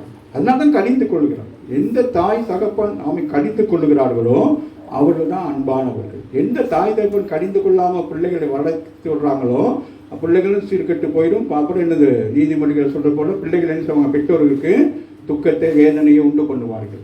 ஆகவே தான் நாங்கள் சொல்லுகிறார், நானும் என்ன செய்வேன், என் பிதாவும் என்ன செய்வோம், ஒருத்தருக்கு ஒருத்தர் அன்பா இருக்கிறது போல நீங்களும் என்ன செய்வேன், ஆவிக்குரிய சபைக்கு வர நீங்களும் என்ன செய்யணும், ஒருத்தருக்கு எப்படி இருக்கணும், அன்பா இருக்க வேண்டும். சும்மா மேலோட்டமான அன்பா இருக்கக்கூடாது. அன்பை தவிர வேற கடன் உங்களுக்கு இருக்கக்கூடாது. வேற சபைக்குள்ள வந்து கடனை வாங்கிக்கிட்டு அவங்களுக்கு கொடுக்கணும் இவங்களுக்கு கொடுக்கணும்னு யாரும் சபைக்குள்ள தலை காட்டக்கூடாது. உங்களுக்கு ஒரே ஒன்று என்னது, அன்பு தான். அதுதான் என்னது, கடனும் கடமையும். தெரியாம அப்புறம் அங்கிட்ட வாங்கிட்டு இங்கிட்ட வச்சுட்டு அப்படின்னு சபைக்குள்ள பிரச்சனைகளை உண்டு பண்ணக்கூடாது. ரொம்ப கவனமாக ஒவ்வொருத்தரும் ஹேண்டில் பண்ணணும். 10 வாசிங்க. நான் என் பிதாவின் கற்பனைகளை கைக்கொண்டு அவருடைய அன்பிலே நிலைத்திருக்கிறது போல நீங்களும் என் கற்பனைகளை கொண்டிருந்தால் என்னுடைய அன்பிலே நிலைத்திருப்பீர்கள். அன்பிலே என்ன செய்யணுமா? 2 Corinthians 2:3 என்ன சொல்லு வாசிங்களா? என்னுடைய சந்தோஷம் உங்கள் எல்லாருக்கும் சந்தோஷமா இருக்கும் என்று அவர் சொல்றாரு. பவுல் சொல்றாரு, என்னுடைய சந்தோஷம் உங்க எல்லாருக்கும் சந்தோஷமா இருக்கும் என்று நான் உங்கள் எல்லோரையும் பற்றி நம்பிக்கை உள்ளவனாய் இருந்து நான் வரும்போது என்னை சந்தோஷப்படுத்த வேண்டியவர்களால் நான் துக்கம் அடையாதபடிக்கு அதை உங்களுக்கு எழுதுகிறேன். பவுல் சொல்லுகிறார் கொரிந்தியர் பட்டணத்துக்கு சொல்லுகிறார், வாசிக்கிற மகன், என்னுடைய சந்தோஷம் உங்கள் எல்லாருக்கும் சந்தோஷமா இருக்கும் என்று. அவருடைய சந்தோஷம் என்னது, பவுலுடைய சந்தோஷம் என்னது, ரட்சிப்பு. அப்ப அதனால உபதேசித்திருக்கிறார், உங்களுக்கு சுவிசேஷத்தை அறிவிச்சிருக்கிறாரு. அதனால அவருக்கு சந்தோஷமா என்ன செய்யறாரு, ஒரு ஆத்மாவை நீங்க ஆதாயப்படுத்தணும், உங்களுக்கு சந்தோஷமா இருக்கும். அந்த சந்தோஷம் உங்களுக்குள்ள இருக்கிற அந்த சந்தோஷம் என்ன செய்யணும், அது நிறைவா இருக்கும். இன்னொரு முறை நீங்க ஆவிக்குள்ள நடத்தின ஒரு ஒரு விசுவாசியை நீங்க பார்க்குற நேரம் அவர்கள் வழி தவறி போயிருந்தா எப்படி இருக்கும் உங்களுக்கு? என்ன நீங்க ஜெபம் பண்ணிக்கிட்டே இருப்பீங்க. நான் ஒரு சகோதரிக்கு நான் ஜெபம் பண்ணி அவங்க ஆண்டவரை ஏற்றுக்கொண்டாங்க, சபைக்கு போறாங்க, நீங்க நினைச்சுக்கிட்டே இருப்பாங்க. ஆனால் அவங்க வழி தவறி போயிட்டே என்ன, அதனால தான் சொல்றேன், வெரி கேர்ஃபுல். வாசிங்களேன். நான் உங்கள் எல்லாரையும் பற்றி நம்பிக்கை உள்ளவனாக இருக்கிறேன். நான் வரும்போது நான் வர்ற நேரம் என்னை சந்தோஷப்படுத்த வேண்டியவர்களால் அதான் சொல்றேன். இயேசு அதான் சொல்றார், அவர் வர்ற நேரம் நீங்க எப்படி இருக்கணும், அவர் வர்ற நேரம் மனவாளனாகிய கிறிஸ்து வர்ற நீங்க எப்படி இருக்கணும், எப்படி ஆயத்தமா இருக்கணும், அவர் சந்தோஷப்படுத்துறதா இருக்கணும். அவர் வருகிற நீங்க என்ன செய்யணும், அவரோடு போவதற்கு நீங்க ஆயத்தமாக இருக்க வேண்டும். ஆகவேதான் நாங்க யாரு, ஆபிரகாம் யாரு வேலைக்காரன் வந்து என்ன செய்யறான், ரெபெக்காளை கூப்பிட்டோன்னு என்ன செஞ்சுட்டாங்க, வீட்டாங்க என்ன சொல்றாங்க, ஒரு வாரம் இருந்துட்டு போகட்டும். அப்படி இல்லை என்ன செய்யணும், இது ரட்சணையின் நாள், நான் என்ன செய்ய வேண்டும், மணவளனாகிய ஈசாக்குக்கு என்ன செய்யணும், மனைவியாகிய இவளை கொண்டு போய் என்ன செய்யணும், நான் சேர்க்க வேண்டும். இதுதான் பரிசுத்த ஆவியான நம்ம சேர்க்கிற காரியம். ஆகவே அவர் ஆயத்தமா இருக்கிற மனவாட்டியாகிய உங்களுக்கு இருக்கிற பரிசுத்த ஆவியான என்ன செய்வாரு, அந்த நாளில உங்களை கூட்டி கொண்டு போய் சேர்ப்பார். ஆமாவில் அப்ப அவருக்கு உங்களுக்குள்ள இருக்கிற பரிசுத்த ஆவியானவருக்கு எப்படி இருக்கும், சந்தோஷமாக இருக்கும். ஆமாம் இல்லையா? நீங்க அந்த பரிசுத்த ஆவியை நீங்கள் பாதுகாத்து நீங்கள் அவர் வர்ற நேரம் அப்படியே ஃப்ரெஷ்ஷா, எப்படி உன்னத பாட்டில் சொல்றது போல, அதை எவ்வளோ அழகா சொல்லப்படும். அந்த வசனம் சொல்லும் போது உன்னத பாட்டில் என்ன சொல்லுது, அவர் எனக்குரியவர். ஆமாம் இல்லையா? அந்த நான் அப்படிதான் சொல்லணும். ஆமாம் இல்லையா? அவர் இவர் அப்படின்னு சொல்லக்கூடாது, அப்படிலாம் நினைக்கக்கூடாது. நீங்க யாரு, அவருடையவன், வேற யாருக்கு நீங்க என்னது சொந்தம் அல்ல. அவசியம் தான் முடிக்கலாம். யோவான் 16:24 அவசிங்க. இதுவரைக்கும் நீங்கள் என் நாமத்தினாலே ஒன்றும் கேட்கவில்லை, ஒன்றும் கேட்கல, கேளுங்கள் அப்பொழுது உங்கள் சந்தோஷம் அவருக்கு நீங்க கேட்கறதே இல்லை. அதுதான் வாசிங்களேன். இதுவரைக்கும் நீங்க கேட்க வேண்டியதை கேட்கல. அதாவது தேவ ராஜ்யத்தை நீதியை தேடுங்க, இவைகள்லாம் உங்களுக்கு கொடுக்கப்படும் சொன்னார் இல்லையா? நீங்க அதை கேட்காம நீங்க என்ன செய்றீங்க, என்ன கேட்குறீங்க, நீங்க வேற என்னமோ கேட்குறீங்க. இப்போ அவர் உங்களுக்கு கொடுக்க நினைக்கிறார் உண்டை, சரியா? நீங்க என்ன நினைக்கிறீங்க, எனக்கு அதுதான் வேணும், அவர் தான் வேணும், அதுதான் வேணும், இதுதான் வேணும். ஆனால் உங்கள் அம்மா அப்பா உங்களுக்கு கொடுக்க நினைக்கிறது ஒரு விசேஷமானது. அதை என்ன செய்கிறாங்க, அது என்னது சர்ப்ரைஸாக வச்சிருக்கிறாங்க, சரியா? ஆனால் நீங்கள் என்ன செய்றீங்க, அதை உடைச்சிட்டு நீங்கள் உங்கள் விருப்பப்படி ஏதாச்சும் ஒன்றை மாட்டிட்டு கடைசியில் வந்து அப்படியே உட்காந்துருக்க வேண்டியது. வாசிங்க. கேளுங்க சொல்ற கேள்வி. அப்பொழுது உங்கள் சந்தோஷம் உங்க சந்தோஷம் என்ன வேணுமோ அதை கேளுங்க. உங்கள் சந்தோஷத்துக்குரிய காரியத்தை நீங்க என்ன செய்யணும்? ஆண்டவரிடத்துல பகிர்ந்து கொள்ளுங்களே அண்டி. அவன் சில நேரங்கள் நம்ம கேட்கறது ஆண்டவர் நமக்கு கொடுத்துருவான். ஆனால் அதற்கு பிறகு என்ன நடக்கும்? நம்ம கேட்டதுனாலே அதை பெற்றுக்கொண்டு அது நிமித்தம் நம்முடைய வாழ்க்கை முழுவதும் வேதனைப்பட்டு கொண்டிருக்க வேண்டிய சூழ்நிலைகள் வரும். அதனால நம்ம அந்த மாதிரி கேட்டுட்டா கொடுத்துருவார். அப்புறம் என்ன ஒன்றுமே செய்ய முடியாது. சொல்லுவாங்களே, நானும் இருக்கேனா, நீ தானே விருப்பத்துக்குனே பண்ணினேன், இப்போ நீ என்ன செய்ய, நான் என்ன செய்ய முடியும், அனுபவி, அப்படி தானே சொல்லுவாங்க. அதே போல தான் ஆண்டவர் சொல்கிறார். சரியா? வாசிங்கம்மா, இங்கே வந்துருங்க. என்னுடைய சந்தோஷம் உங்களில் நிலைத்திருக்கும்படி உங்கள் சந்தோஷம் நிறைவா இருக்கும்படிக்கும் இவைகளை உங்களுக்கு சொன்னேன். சொல்றேன், இவைகள் உங்களுக்கு சொல்றேன். அப்ப நான் என்னது, அவர் ஆவிக்குரிய சபையில் இருக்கிற நீங்க எப்படி இருக்கணும்? சந்தோஷமாக இருக்கணும். அதுக்கு காரணம் என்னது? அவரோடு கூட நீங்க என்ன செய்ய வேண்டும்? இணைந்து செயல்பட வேண்டும். ஆசிங்கடா. நான் உங்களில் அன்பா இருக்கிறது போல நீங்களும் ஒருவரில் ஒருவர் அன்பா இருக்க வேண்டும் என்பதே என்னுடைய கற்பனையா இருக்கிறது சொல்லுகிறார். அப்ப என்ன சொல்றாரு? அவருடைய கற்பனையாக இருக்கிறதா? நீங்க அதை பார்த்தீங்கன்னா யோவான் 13:34, லேவியராகமம் 14, 19, 12 பார்த்தீங்கன்னா அதோட கற்பனைகளை குறித்தெல்லாம் சொல்லப்பட்டிருக்கும். நமக்கு டைம் இல்லை, அப்படியே போய்கொண்டே இருக்கும். சரி, வாசிங்க. ஒருவன் தன் சிநேகிதனுக்காக தன் ஜீவனை கொடுக்கிற அன்பிலும் அதிகமான அன்பு ஒருவரிடத்திலும் இல்லை. சொல்ற ஒருவன் தன் சிநேகிதனுக்காக தன் ஜீவனை கொடுக்கிற அன்பிலும் அதிகமான அன்பு ஒருவரிடத்திலும் இல்லை. ரோமர் 5:7-8 வாசிங்களா. நீதிமானுக்காக ஒருவன் மரிக்கிறது அரிது, நல்லவனுக்காக ஒருவேளை ஒருவன் மரிக்க துணிவான். நாம் பாவிகளாய் இருக்கும் பொழுது கிறிஸ்து நமக்காக மரித்ததினாலே தேவன் நம்மேல் வைத்த தமது அன்பை விளங்க பண்ணுகிறார். அவருடைய அன்பை நம்ம என்ன செய்யறோம் பாருங்களேன். வசனம் வாசிங்கடா. நாம் பாவிகளாய் இருக்கையில் நம்ம எப்படி இருந்தோமா? பாவிகளாய் இருந்தோம். நமக்காக அவர் என்ன செய்தார்? மரணத்தை ஏற்றுக்கொண்டார். தேவன் நம்மேல் வைத்த பாருங்க, தேவன் நம்ம மேல் வைத்த அன்பினால்தான் ஆண்டவராய் இயேசு கிறிஸ்து இந்த பூமிக்கு அனுப்பி என்ன செய்தார்? நம்முடைய பாவங்களில் நம்மளை மீட்கும்படியாக அவரை பலியாக கொடுத்தார். தேவன் நம்மேல் வைத்த தமது அன்பை விளங்க பண்ணுகிறார். கரங்களை தட்டி தேவனை மேம்படுத்தினார். அப்படியே இங்க வாங்க, இங்க வந்து அப்படியே வாக்கி நிற்கலாம். உங்களுக்கு கற்பிக்கிற யாவையும் நீங்கள் செய்வீர்களானால் என் சிநேகிதராய் இருப்பீர்கள். அடுத்து இங்க வந்தாரு சிநேகிதர். ஆமா இல்லையா? நான் உங்களுக்கு கற்பிக்கிற யாவையும் எல்லாவற்றையும் கை கொள்ள வேண்டும். சரியா? உங்களை மாத்திரமல்ல, என்ன செய்ய வேண்டும்? அவர் என்னென்னலாம் உங்களுக்கு கற்பிக்கிறார் எல்லாவற்றையும் கை கொண்டுட்டீங்கன்னா சொல்றாரு என்னுடைய சிநேகிதராகிடுங்க. அப்போ ஃப்ரெண்ட்ஸுக்குள்ள என்ன இருக்கும்? என்ன இருக்கும் சொல்லுங்க. ஃப்ரெண்ட்ஸ் மார்க்கிட்ட சொல்லுடா. இவன் சமோசா வாங்கி கொடுத்தா ஃப்ரெண்டு பின்னைக்கே ஓடுவியும். சொல்லுங்க. ஃப்ரெண்ட்ஸ் ஒளிவு மறைவு இருக்கா? ஆமாம் இல்லை, அதான் ஃப்ரெண்ட்ஸ். அப்போ பாருங்க, ஆண்டவர் சொல்றாரு நீங்க எப்படி இருக்கணும்? எனக்கு எப்படி இருக்கணும்? சிநேகிதலா இருங்க. என்ன தேவனண்டோ கொடி என்றோ செடி என்று இல்லாமல் எப்படி இருக்கணும்? ஃப்ரெண்ட்ஷிப். என்னது நம்ம எப்படி இருக்கணும்? இதெல்லாம் கொண்டுட்டு வரோம். இதெல்லாம் செய்ய வேணாலும் ஒரு சட்டங்கள் வருகிறதோ அப்போ அந்த சட்டத்தின் மூலம் பாவம் தான் என்ன செய்யும்? பெருகும். அதனால ரொம்ப கவனமாக இருக்கணும் இந்த விஷயத்தில். அதுக்காக இது நல்லது அப்படி நான் சொல்ல வரல. ஆனால் எந்தெந்த காலத்தில் என்னென்ன காரியங்களை யார் யாருக்கு எப்படி கற்றுக் கொடுக்க வேண்டும் என்பதுதான் தியரி. அது தியரியை மாதிரி நம்ம அவசரப்பட்டு நான் செஞ்சிடக்கூடாது. இப்போ புள்ள பிறந்தோடனே சோறை ஊட்டிட்டோம்னா என்ன ஆகும்? டை, அவ்வளோதானே. அதே மாதிரி வளர்ற பிள்ளைகளை பாருங்க, பார்த்துக்கிட்டே இருக்கிறோம். ஆதாம் என்ன செய்கிறோம்? யாரு? பிசாசு என்ன செய்கிறான்? பார்த்துக்கிட்டே இருக்கான். இப்போ ஆதாமும் யாரு? ஏவாளுக்கும் என்னது? அந்த பருவம் வரும் வரைக்கும் அந்த பருவம் வர வரைக்கும் பார்த்து கொண்டே இருக்கணும். அப்போ அவங்களுக்குள்ளே என்னது? அந்த ஓமன் சுரப்புகளில் ஒரு பெரிய ஒரு மாற்றம் ஒன்று வருகிற நேரத்தில் தான் எல்லாம் போயிட்டு என்ன செய்யலாம்? இந்த நேரத்தில் தான் என்ன செய்ய வேண்டும்?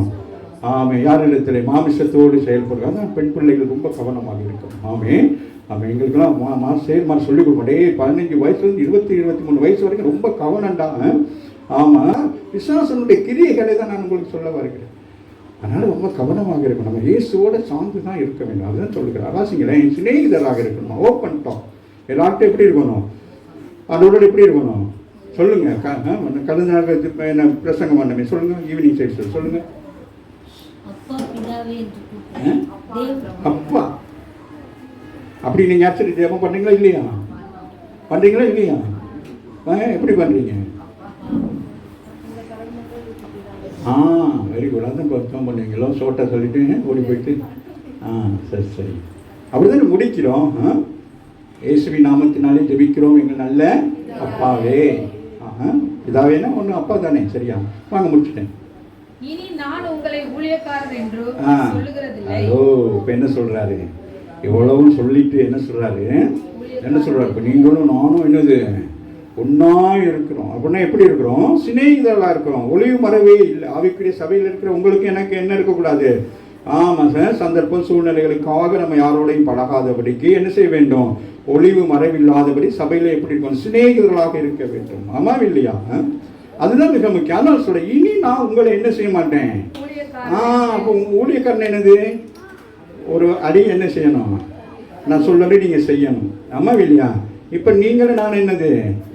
யாருக்கு? ஆண்டவருக்கு. அப்போ நான் செய்யாட்டி நீங்கள் என்ன செய்யணும்? நீங்கள் அதை செய்யணும். நான் சொல்லி நீங்கள் செஞ்சீங்கன்னா அது என்னது? ஊழியம். நான் சொல்லாமல் நீங்கள் செஞ்சீங்கன்னா சிநேகிதம். ஆமாம் இல்லையா?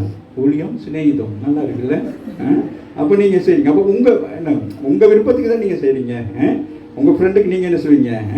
சர்ப்ரைஸ் கூட்டிகிட்டு போய் பிரியாணி வாங்கி கொடுப்பீங்க, ஃப்ரைட் ரைஸ் வாங்கி கொடுப்பீங்க, அதை வாங்கி கொடுப்பீங்க, இதை கொடுப்பீங்க. என்னது? அதுபோல ஆண்டவர் இந்த நாளிலே சொல்லுகிறார், we are the friends. நம்ம எப்படி இருக்கிறோம்? சிநேகிதம். அது பாருங்க, இந்த சிநேகிதம்ங்கிறது எவ்வளவு அழகான வார்த்தை இல்லையா? வாசிங்களா? இனி நான் உங்களை ஊழியக்காரர் என்று சொல்லுகிறதில்லை. ஊழியக்காரன் தன் எஜமான் செய்கிறதை அறிய மாட்டான் சொல்றாரு. என்னது? இப்ப நான் சொல்றது எல்லாம் உங்களுக்கு தெரியுமா? என்னது? நான் ஏதாச்சும் ஒன்று மறைச்சு வச்சிருப்பேன். அம்மா இல்லையா? அதானே ஊழியக்காரன், அதானே எஜமான். ஆனால் சிநேகிதன் என்ன செய்வான்? எல்லாத்தையும் என்ன செய்வான்? எல்லாம் சொல்லிடுவோம். ஒளிவு மறைவே இருக்காது. அப்படிப்பட்ட நல்ல சிநேகிதர் இருக்க வேண்டும் நமக்கு. என்னது? அங்கிருந்து என்ன சொல்லிட்டு வர, மேலிருந்து என்ன சொல்லிட்டு வராரு? நம்மளை குறித்து ஒரு காரியத்தை சொல்லிக்கொண்டே வருகிறார். அவனை கண்டித்து உணர்த்தி அந்த உணர்வு அடைந்த பிறகுதான் சொல்லுகிறார் என்னது? நீங்களும் நானும் சிநேகிதர். இந்த உணர்வுக்குள்ள நீங்க வரலன்னா, இந்த உடன்படிக்கைகளை நீங்க வரலன்னா நீங்க அவருக்கு சிநேகிதா இருக்க முடியாது. ஆமா இல்லையா? வெளியில ஒன்று உள்ளுக்கு ஒன்று வச்சுக்கிட்டு நீங்க சபைக்குள்ள வந்து பேசிக்கிட்டு இருக்கக்கூடாது. அது சிநேகிதமே இல்லை. ஆமா இல்லையா? அதுதான் சொல்றாரு. சிநேகிதனை என்ன செய்யணும்? எனக்கு புஷ்பா ஒன்று தான், யாரு ஜான்சியும் ஒன்று தான், மெர்லினும் ஒன்று தான், எல்லாருமே என்னது? எல்லாம் ஒன்று தான். சரி, அப்போ டான்ஸ் ஆடிட்டு போனோன்னே புஷ்பா அப்படின்னா என்னது? அவ்வளவுதான். அப்படியா? என்ன செய்யணும்? அவளை வச்சுக்கிட்டு பேசலாம். புரியுதா? புஷ்பா வச்சுக்கிட்டு ஜான்சிட்ட சொல்லலாம், புஷ்பாவை இப்படி அப்படின்னா அப்போ அந்த பிள்ளை அப்படியா, அது ஓகே. இல்லாமல் ஒருத்தர் வச்சு நம்ம என்ன செய்யக்கூடாது? பேசவே கூடாது. அது சிநேகிதரே அல்ல. அப்படிப்பட்ட சிநேகிதரை நீங்கள் வச்சுக்கிறவும் கூடாது. இன்னொருத்தரை பற்றி குறை சொல்கிற சிநேகிதரையும் வச்சுக்கொள்ளக்கூடாது. அது மற்ற சிநேகிதர். அவர் கருப்பு ட்ரெஸ் போட்டு வர சிநேகிதர். அவரோட நீங்கள் வாங்க, எனக்கு முடிய போகுது, வாசி முடிச்சிடும். நீங்கள் வாங்க. இனி நான் உங்களை ஊழியக்காரன் என்று சொல்லுகிறதில்லை. ஹலோ, ஊழியக்காரன் தன் எஜமான் செய்கிறதை அறிய மாட்டான். நான் உங்களை சிநேகிதர் என்றேன், ஏனெனில் என் பிதாவிடத்தில் நான் கேள்விப்பட்ட எல்லாவற்றையும் உங்களுக்கு அறிவித்தேன். அதுதான் இங்க இருந்து சொல்லிட்டே இருக்கு. ஆமா இல்லை? அதுதான் வருஷத்துல மெர்லினி ஏன் அவ்வளோ ஆதங்கம்? சிநேகிதத்துவத்தில் பேசுறான். நம்மளாம் சிநேகிதர்கள். நாங்கள் வந்து இப்படி என் சைடு நீங்கள் என்ன செஞ்சுக்கிட்டு இருக்கீங்க, அப்போ ஏன் மறைமுகமாக இருக்கீங்க, ஏன் வரமாட்டீங்கன்னா இது அதான் ஆண்டவர் இன்னைக்கு பேசுகிறார். அதை பேசி கொடுக்க நான் நினைச்சேன். இன்னைக்கு இதுதான் கீவேர்டு. நமக்கு முடிகிற கீவேர்டு என்னது? அவள் வர்றா, அவர் வச்சுட்டு போ, அதெல்லாம் சொல்கிறோம். நம்ம எல்லாரும் என்ன செய்ய வேண்டும்? நம்ம எல்லாம் சிநேகிதர்கள். ஒரு இடத்துக்கு போகிறோன்னா, ஒரு டூர் போகிறோம்னா எப்படி இருக்கும்? டூர் போகிறோன்னா யாரெல்லாம் கூட்டிகிட்டு போவோம்? பெட்ஸில் வேஸ் யுவர் ஃப்ரெண்ட் யாரும் வாரேன்னு அங்கே வரலையா? ஈவன் ஓ சரி. ஸோ அப்போ நம்ம ஃப்ரெண்ட்ஸ் மாதிரி என்ன செய்வோம்? அவள் நல்ல ஃப்ரெண்டு தான். அவன் வேணடி, அவன் வேணாண்டா, அவன் பொருளாதவன், அப்படி அவன் தெரியுதான். ஆனால் ஃப்ரெண்ட்ஸ்னால் அப்படி இருக்கக்கூடாது. நம்ம எப்படி இருக்கணும்? உயர்வு தாழ்வு எல்லாத்தையும் என்ன செஞ்சிடணும்? ஒருத்தருக்கு காசு இல்லாமல் இருக்கும், அவனுக்கு காசு போட்டுக்கிறணும். ஒருத்தருக்கு ட்ரெஸ் இல்லாமல் இருக்கும், அவனுக்கு என்னது ஒரு டிஷர்ட்டை கொடுத்து என்ன செய்யணும்? கூப்பிட்டு போயிட்டு அப்படி. அதுதான் ஃப்ரெண்ட்ஸு. ஆமாம் இல்லையா? அதுதான் சொல்கிறார். இனி நான் உங்களை ஊழியக்காரன் என்று சொல்லுவதில்லை. ஊழியக்காரன் தன் எஜமான் செய்கிறதை அறிய மாட்டான். சீக்ரெட். ஆனால் நான் உங்களை சிநேகிதர் என்றேன், ஏனெனில் என் பிதாவினிடத்தில் இதுல ஒரு என்னது ஒளிவு மறைவே இல்லை. பிதா சொல்றது உங்களுக்கு சொல்லணும். இந்த இடத்துல என்ன பிதா சொல்றாரோ அதை நான் உங்களுக்கு சொல்லணும். அது மறைச்சிட்டு உங்களுக்கு இப்படி சொல்லிட்டு அவங்க கோச்சிக்குவாங்களோ, இதை சொல்லிட்டு அவங்க என்னது வேற மாதிரி நினைச்சிருவாங்க, அப்படி இருக்கக்கூடாது. என்னவோ டிரெக்டா என்ன செஞ்சிடணும், இதுதான் அதுதான் சொல்றது. அதான் தேவாலயத்தில் அதான் சொல்றது. தவறு செய்தால் என்ன செய்ய வேண்டும், அவரை என்ன செய்ய வேண்டும், சபையாரா பேசணும், கடிந்து பேசணும், அப்படி சொல்லப்பட்டிருக்கு. அதனால இங்கே நமக்கு மறைவாலாம் இருக்கக்கூடாது. சிஸ்டர் சரிங்க சிஸ்டர் அப்படின்னு நம்ம என்ன செய்யணும், அதை கண்டித்து அதை அன்பாய் அவங்களுக்கு உணர்த்தணும். அவங்களோட சூழ்நிலையை பார்த்து கேட்டு அதுக்காக நம்ம எல்லாரையும் போயிட்டு எதுவும் பண்ணிடவும் கூடாது. சரி பாருங்க, நீங்கள் என்னை தெரிந்து கொள்ளவில்லை, நீங்க என்னை தெரிந்து கொள்ளவில்லை, நான் உங்களை தெரிந்து கொண்டேன். கரங்களை தட்டி தேவனை மேம்படுத்துகிறேன். நீங்கள் என் நாமத்தினாலே பிதாவை கேட்டுக்கொள்வது எதுவோ அதை அவர் உங்களுக்கு கொடுக்கத்தக்கதாக நீங்கள் போய் கனி கொடுக்கும்படி. அப்ப பாருங்க, நமக்கு அவர் கேட்கிறது நமக்கு கிடைக்காம இருக்கிறதுக்கு காரணம் நமக்குள்ள என்னது, கனி இல்லை. சரியா, அவர் விரும்புற என்னது அது இல்லை. சரியா, வாங்க சொல்றாரு. நம்ம என்னவா, நம்ம அவர் சிநேகிதன் என்று தெரிந்து கொள்ளவில்லை.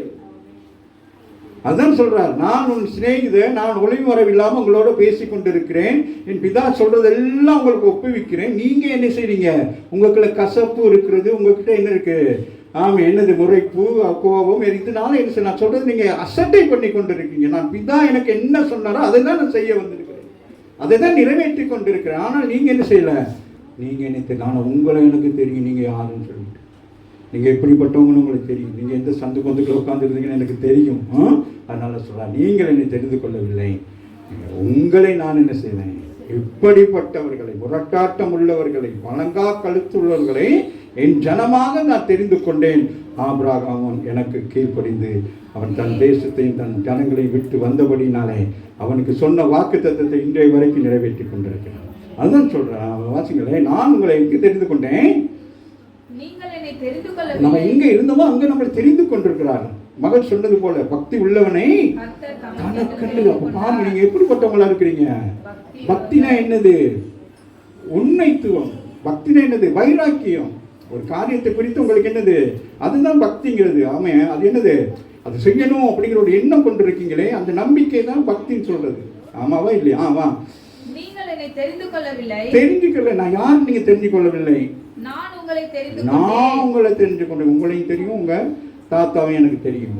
நீங்கள் என் நாமத்தினாலே, நீங்க என்ன செய்யறதில்ல, என் நாமத்தினாலே, நீங்க என் நாமத்துல கேட்கறது இல்ல, சேட்டு நாமத்தினால கேட்கறது, பேங்க்ல போய் கேட்கறது, அவன் நாமத்துல இவன் நாமத்துல கேட்டு நீங்க எனக்கு அதை வாங்கி கொடுங்க, நீங்க அதை புரியுதா? என் நாமத்து இன்னைக்கு சொல்லுங்க, அவர் நாமத்தினாலதான் நீ என்ன ஓபன் பண்ணாலும் ஓபன் பண்ணணும். அதுதான் சொல்றாரு, பேசுறாரு உங்களோட.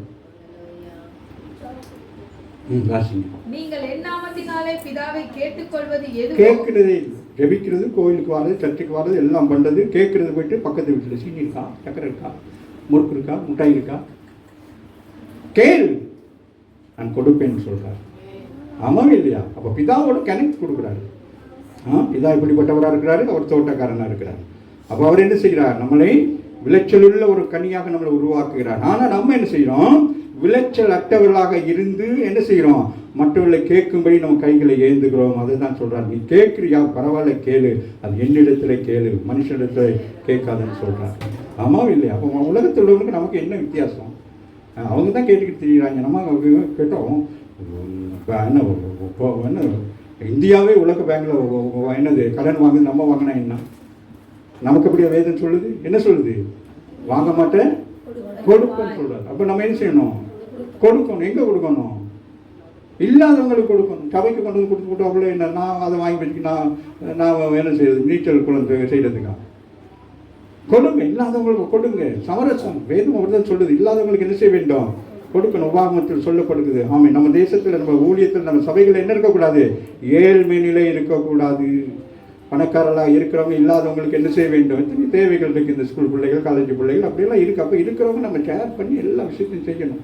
ஆமாம் இல்லை, அந்த மகள் தபிதால் கூட சிக்காக இருக்கிறாங்க. அப்போ அவங்களுக்கு கூட நம்ம ஏதோ ஒன்று நம்ம சபை மூலமாக என்ன செய்யணும், அப்படி அந்த மாதிரி இப்போ வெளியிடத்தில் கொடுத்து பழக வேண்டும். சபைக்கே கொடுத்து அப்புறம் நம்ம சபையை விட்டு போகிற நேரத்தில் கிட்டத்தில் நான் ஒரு வீடியோ ஒன்று பார்த்தேன்.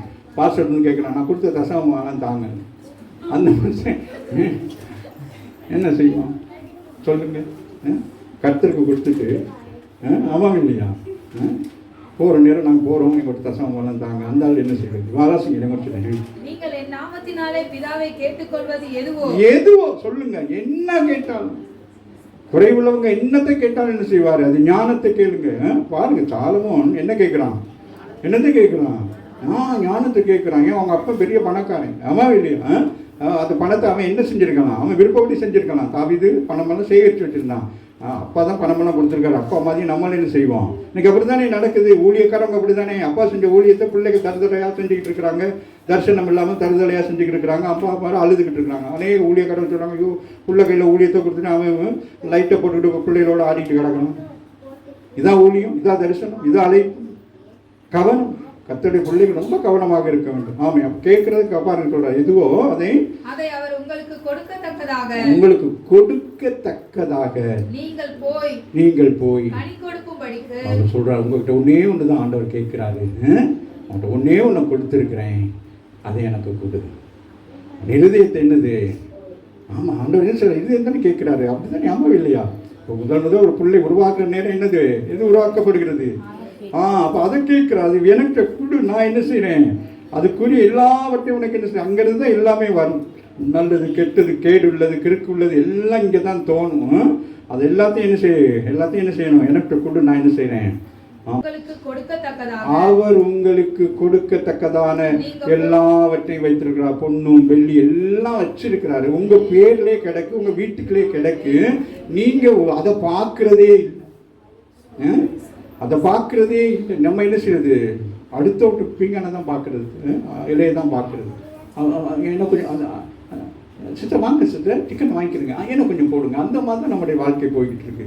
சொல்லுகிறார், நீங்கள் என்னை தெரிந்து கொள்ளவில்லை, நான் உங்களை தெரிந்து கொண்டேன். நீங்கள் என் நாமத்தினால கேட்டுக்கொள்வது எதுவோ அதை அவர் உங்களுக்கு கொடுக்கத்தக்கதாக நீங்கள் போய் கனி கொடுக்கும்படிக்கு உங்கள் கனி நிலைத்திருக்கும்படிக்கு. கொடுக்கிற மாத்திரமல்ல, என்னதான் நிலைத்திருக்கணுமா, கடைசி வரைக்கும் முடிவு பரியந்தமும் இந்த ரட்சிப்பும் தாவிக்குரிய. அதான் சொல்றது சங்கீதத்தில் சொல்லப்படுகிறது. என்னது சங்கீதம் 1 சொல்லப்படுது கடைசியில், சங்கீதம் 91 கடைசி பதில் சொல்லப்படுகிறது. வயதான முதிர் வயதிலும் முதிர் வயதிலும் என்ன செய்யணும், முதிர் வயதிலையும் கனி கொடுக்கணும்னு சொல்லிட்டு போயிட்டு என்னது வாழைப்பழம் வித்துக்கிட்டு இருக்கிறது இல்லை, கனி கொடுக்கணும். வாசிக்க முடிச்சுட்டேன். நீங்கள் போய் கனி கொடுக்கும்படிக்கு உங்கள் கனி நிலைத்திருக்கும்படி. நீங்க என்ன செய்யணும், கனி கொடுக்கணும். நீங்க போய் என்ன செய்யணும், கனி கொடுக்கணும். எப்படி நீங்க போய் எப்படி கனி கொடுக்கிறது சொல்லுங்க, முடிக்கிறேன். நீங்க போய் கனி கொடுக்கணும். என்னது, நீங்க போய் சுவிசேஷத்தை அறிவிங்க, அதுதான் சொல்றாரு. நீங்க கனி கொடுங்க. உங்களை பார்த்து என்னது, நீங்க அறிவிக்க தேவையில்லை. நீங்க போறீங்களா, நீங்க உங்களை கிறிஸ்தவர்கள் அறிந்தோட என்ன செய்வாங்க, மனம் திரும்புவாங்க. உங்களுடைய வாழ்க்கை, உங்களுடைய சாட்சி மற்றவங்களை மனம் திரும்ப செய்யும். அதுதான் கனி. கணவன் நாம இங்க கணவன் ஏன் ரசிக்கப்படலைன்னு, மனைவி நம்ம கனியே இல்லை, நம்மகிட்ட கருவாடும் பருப்பு கறியும் தான் இருக்குது. அதனால கனி கொடுங்க. நம்ம என்ன செய்யணும், நம்ம மாறணும். நம்முடைய அதை பார்த்து தான் என்ன செய்யணும். உன்னை கல்யாணம் முடிச்ச காலத்தில் நீ இப்படியே தானே இருக்கிற, உனக்குள்ள என்ன நீ சபைக்கு போகிற ஒன்றுமே இல்லையே, புரியுதான். நமக்குள்ள ஒரு மாற்றங்கள் வர வேண்டும். பிள்ளைகளுக்கு முன்பதாக தாய் தகப்பன் கனி கொடுக்க வேண்டும். இல்லைன்னா சொல்லலாம், நம்ம உனக்கிட்டே ஒன்றுமே இல்லை, அப்படி என்னையும் முடிக்காம போட்டு திணிக்கிறேன், அதை வாசி இதை வாசின்னு சொல்லி நீ வாசிக்கவே மாட்டேங்க. நீ 24 மணி நேரம் போட்டு பரண்டிகிட்டே கிடக்கிற, என்னையும் மட்டும் பரண்டுனா கோவம் வருது. நீ பரண்டா நான் தான் பரண்டணும், நீ 10 நிமிஷம் பரண்டு, நான் 15 நிமிஷம் பரண்டு. மூடிங்க, வாசிங்க. உங்கள் கனி நிலைத்திருக்கும்படிக்கு நான் உங்களை ஏற்படுத்தினேன். நீங்கள் ஒருவரில் ஒருவர் அன்பாய் இருக்க வேண்டும் என்றே இவைகளை உங்களுக்கு கற்பிக்கிறேன். சொல்றார், நீங்க என்ன செய்யணும், அன்பாய் இருக்க வேண்டும். நானும் பிதாவும் அன்பாய் இருக்கணும், நானும் பிதாவும் ஒன்றாய் இருக்கிறோம். அதுபோல நீங்களும் ஆண்டவரும் எப்படி இருக்கணும், அப்ப அவர் யாரு, சிநேகிதர். அப்ப அவர்கிட்ட என்ன இருக்கக்கூடாது, ஒளி மரவு இருக்கக்கூடாது. ஆமாம் இல்லையா. இப்போ காலையில் 8:30 மணிக்கு என்ன செஞ்சேன், பரிசுத்த ஆவியானவர் கேட்பாரு, அங்கே போகலையா, போகலான்னு தண்ணி வருது சொன்னாங்களா, அதான் பார்த்துக்கிட்டு இருக்கேன் குடத்தை வச்சுக்கிட்டு. நீ குடத்தை வச்சுக்கிட்டே இரு, கடைசியில் வந்து கூட்டிகிட்டு போனான்னு நீ குடத்தோடுக்கு உட்காந்துருக்க வேண்டியதான். எழுதுவோம், டேம் பண்ணுவோம். திருந்துக்கு நேராக நாம் கடந்து போகிறோம். ஆசீர்வதிக்க வல்லவனாக என்னை தப்பிச்சுட்டார், என்னை தப்பிச்சுட்டாரு. நீ வெளியில வந்துட்ட விசுவாச வெளியில வந்துட்டேன், நான் வெளியில வந்துட்டேன், நான் சுகமாக நான்